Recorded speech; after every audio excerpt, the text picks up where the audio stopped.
외로운 처녀. 어떤 마을에 한 처녀가 있었다. 그녀의 아버지가 빚을 많이 져서 빚 독촉을 받다가 급기야는 관가에 갇히게 되었다. 처녀가 사채업자를 찾아가 사정을 하자 늙은 사채업자는 다음과 같은 조건을 내세웠다.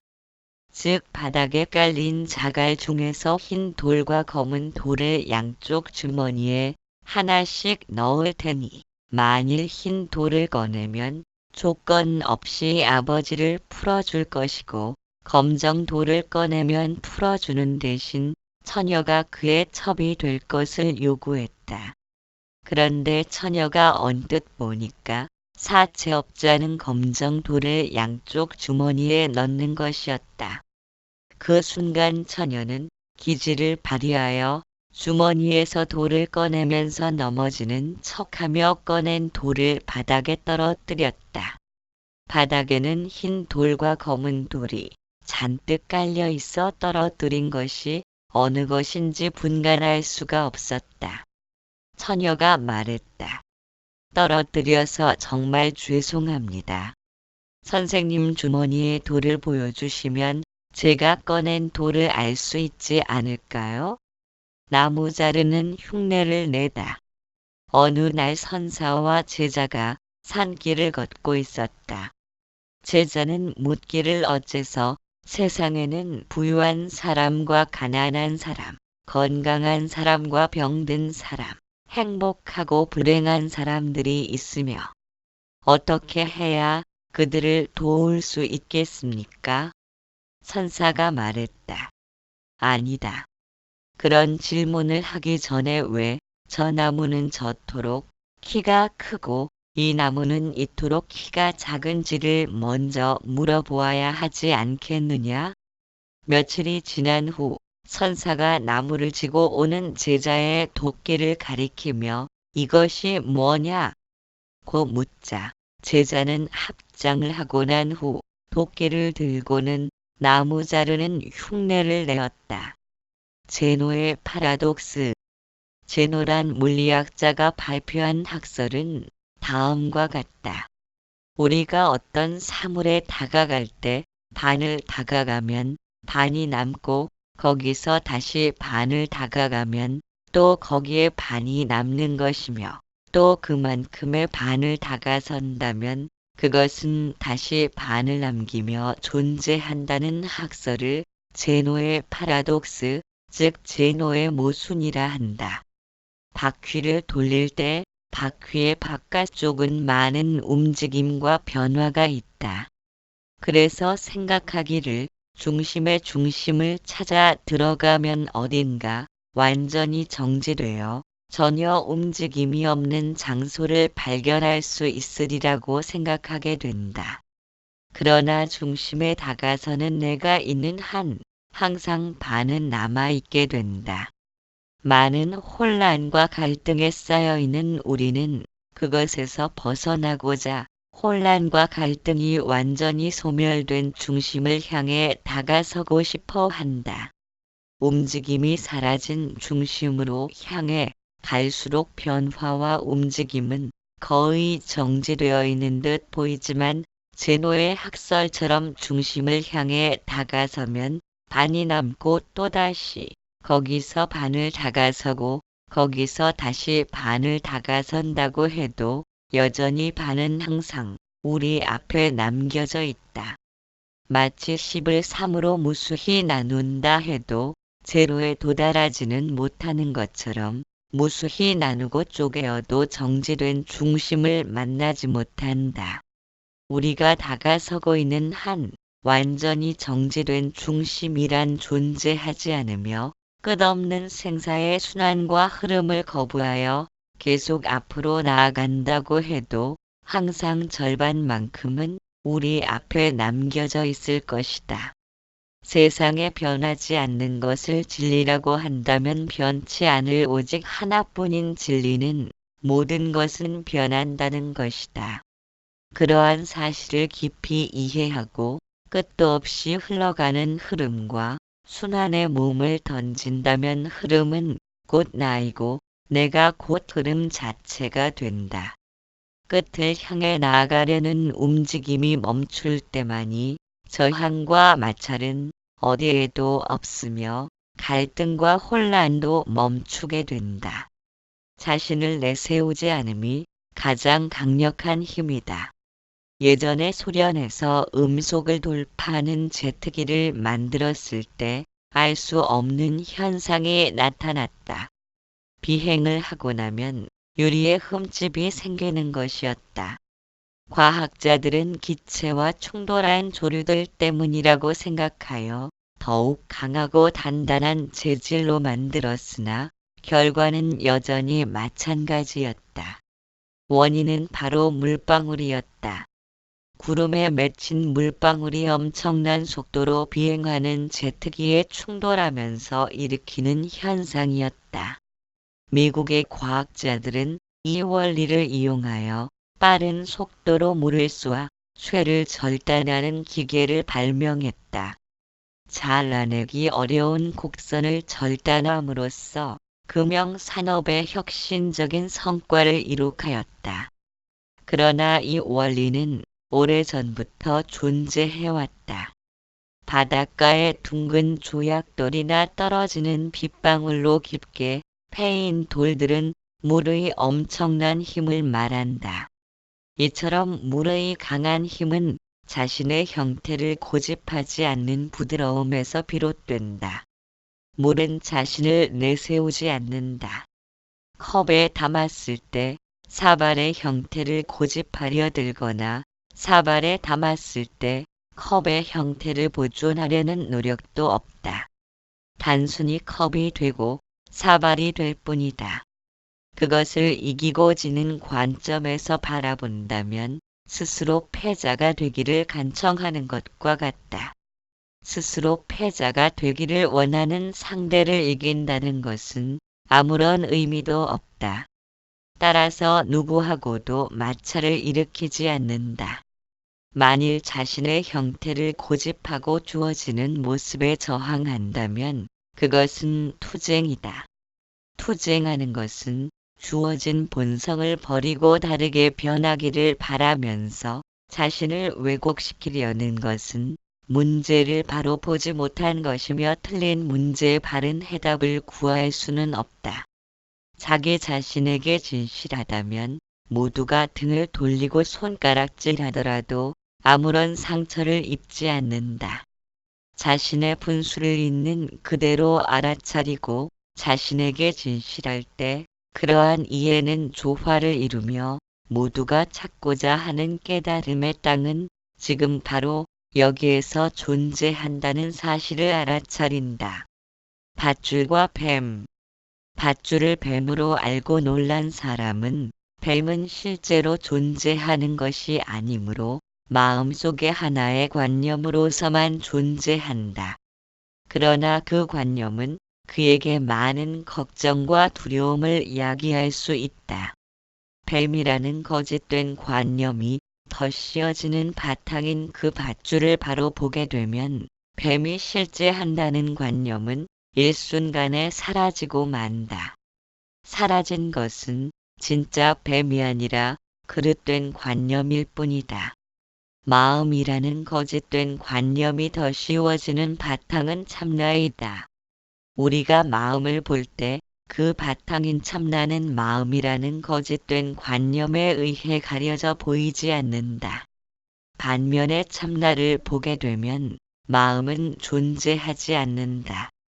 누구나 한순간에 자신을 움직이는 것은 몸도 마음도 아님을 느끼면서 얼핏 참나를 발견하지만 몸과의 동일시를 통해 생겨난 거짓된 마음에 붙들려 부단히 깨어있는 참나의 등불을 놓쳐버리는 까닭에 번번이 희로애락의 먹이가 되고 만다. 마음의 거짓된 관념에 붙들리지 않으려면 참나의 밝은 태양을 항상 떠올려 공양 올리는 것 그분께 공양을 올리지 않고 밥을 먹는 자들은 이 세상이나 저 세상이나 긴긴 어둠 속에서 헛된 욕망에 물들어 마귀의 수하로 전락할 것이다. 허공의 밝음과 어둠이 교차해도 허공은 어디에도 물들지 않는 것처럼 참나는 보고 듣는 작용이 없는 알아차림으로 존재한다. 온 세상 일체가 참나만이 실제하므로 참나는 무엇으로 이름 붙인다 해도 관계없지만 신이란 단어는 나와 동떨어진 개념으로 사용되었기에 제한하고 나를 자각하는 그것이 존재하기에 나라고 이름 붙였기에 나가 그것의 맨 처음 이름이며 나중에 다른 이름들이 생겨났다. 지옥과 천국. 어떤 사람이 지옥과 천국을 방문하게 되었다. 그는 먼저 지옥을 갔다. 지옥으로 들어가니 사람들은 하나같이 굶주림에 시달린 듯 허리를 숙이고는 서로 시비하고 싸웠다. 식사 시간을 알리는 종을 치자 모두에게 1미터가량 되는 숟가락이 주어졌고 긴 숟가락으로 밥을 먹다 보니 입으로 들어오는 것은 하나도 없고 전부 땅에 떨어뜨리는 것이었다. 식사를 마치라는 종이 울리고 사람들은 식당에서 쫓겨나면서 싸우는 모습이 아비규환으로 들끓는 지옥다웠다. 그는 지옥을 나와 천국으로 갔다. 사람들은 생기가 넘치고 활발하였다.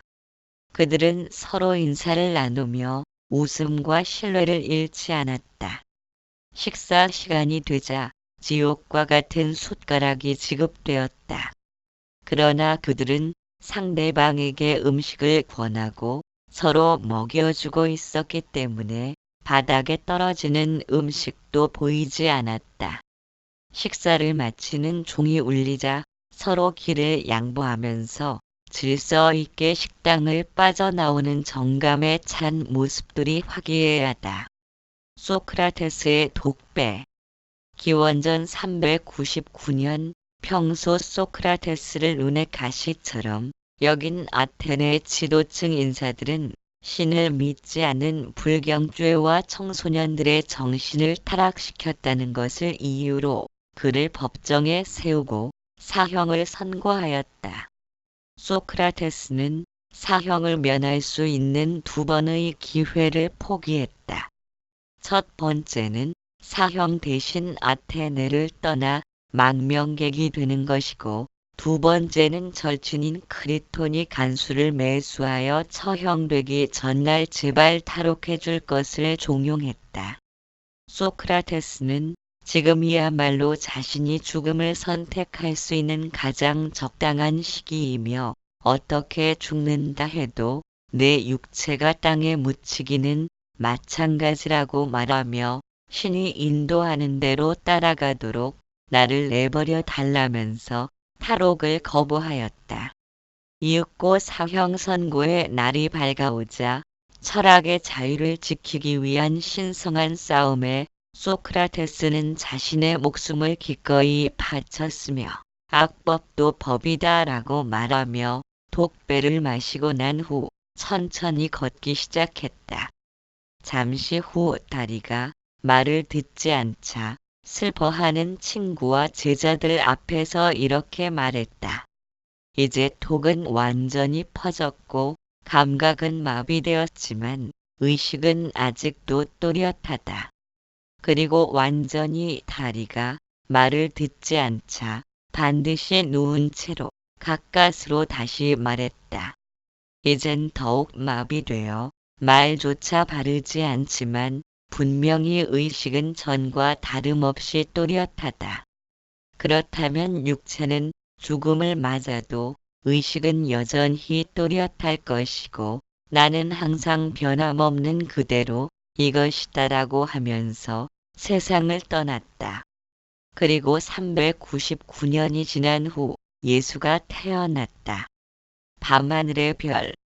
밤하늘에 반짝이는 별 눈에 비추지만 있음도 없음도 아니다. 없음도 아닌 것은 분명 눈에 비추이기 때문이며 있음도 아닌 것은 워낙 멀리 있기에 2, 3년 전의 모습이 눈에 비출 뿐이라 지금은 달라졌거나 소멸되었을지도 모르기 때문이다. 집착을 내려놓지 못함은 나라는 관념의 둥지를 틀었기 때문이나 나라는 관념이란 실로 허망하여 밤하늘의 별처럼 있음도 없음도 아니다.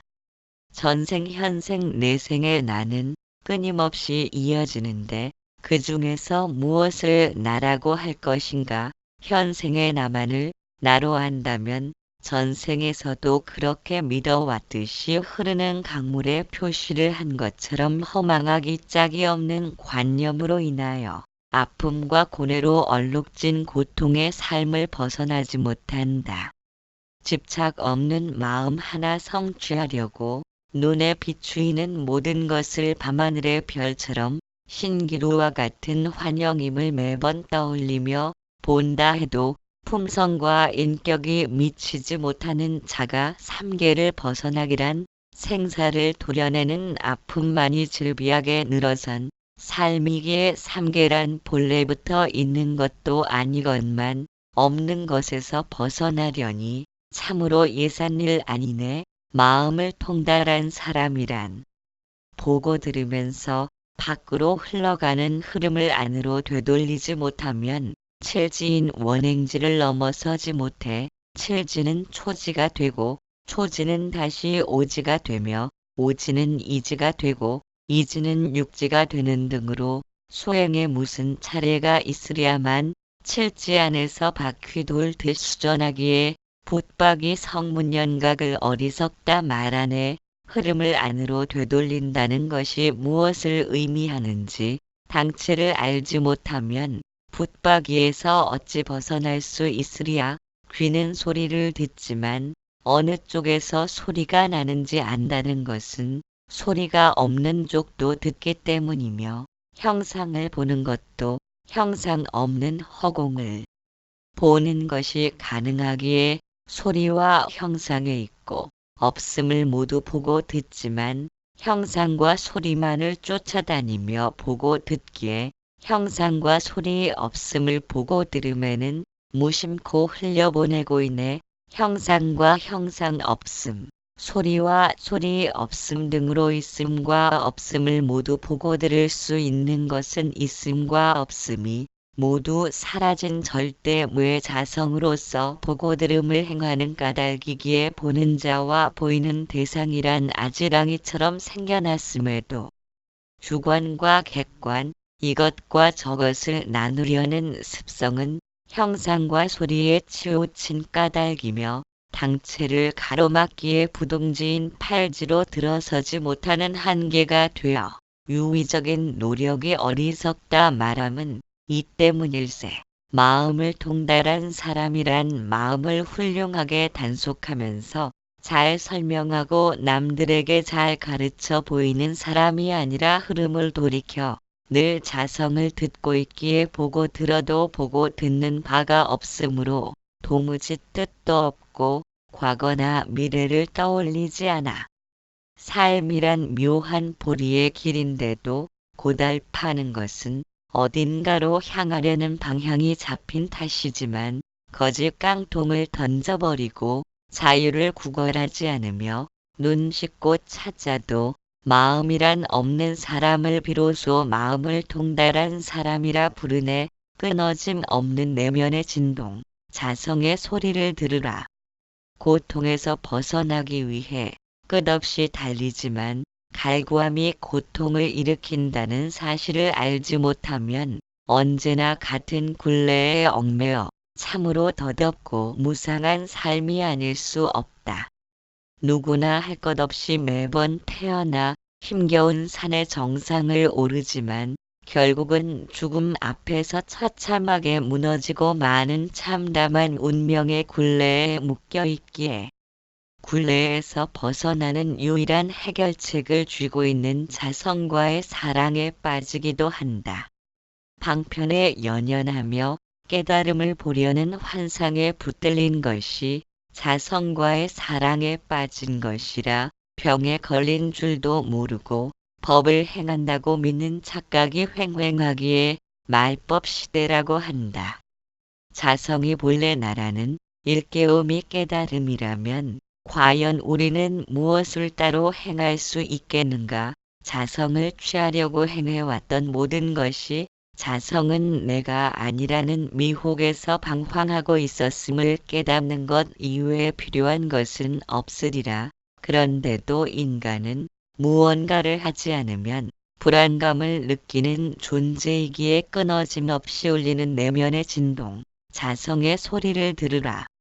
끊어짐이 없다는 것은 변해감이 없다는 것 한결같은 모습으로 내면에서 울리는 자성의 진동은 소리 듣는 기관이 이마 쪽에 존재하기에 그럴 뿐 이마 쪽에 자성이 자리 잡고 있는 것은 아니다. 손으로 발을 만지면 손도 알고 발도 알듯이 자성과 육신은 별개로 존재하는 제각각의 무엇이 아니기에 육신 떠난 자성을 따로 구하고자 하면 강물에 달을 건지려 애쓰는 어리석음이라 말하리. 가장 뛰어난 길로 향하는 사람들. 내면에 집중하여 진동의 울림을 듣는 힘이 강해지면 맥박의 고동침도 들을 수 있다. 맥박의 고동을 따라 횡격막이 오르내림으로 호흡도 일어나는 것이다.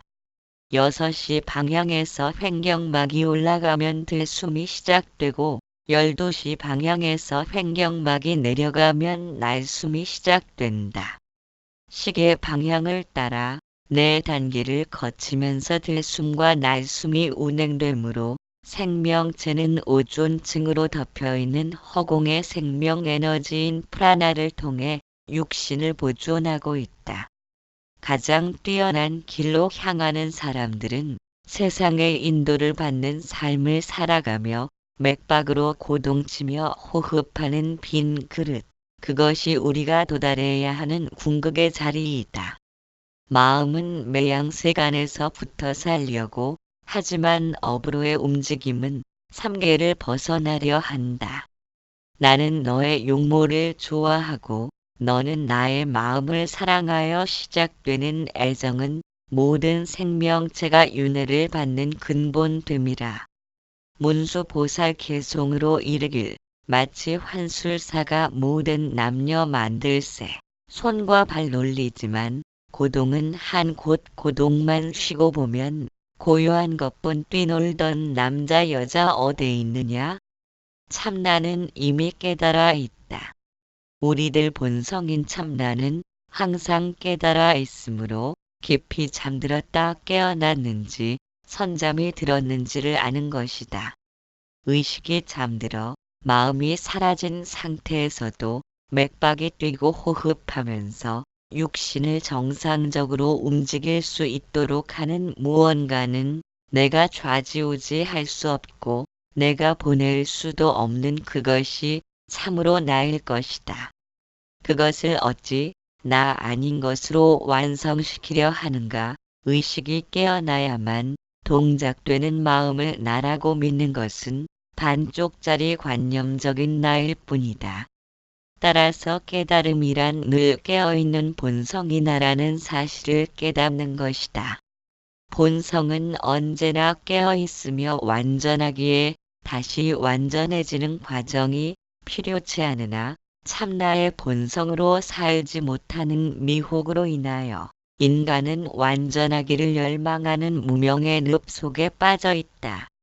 없는 가운데 생겨나고 생겨난 것은 곧 없어지니 있음과 없음이란 따로 나눌 것 없는 한 몸이지만 있음과 없음으로 나누어 놓고 있음을 좋다 하고 없음을 싫다 하여 추구하는 바를 손에 쥐어도 언제나 사라지기 바쁜 탓으로 고통은 물결치듯 넘쳐 흐른다.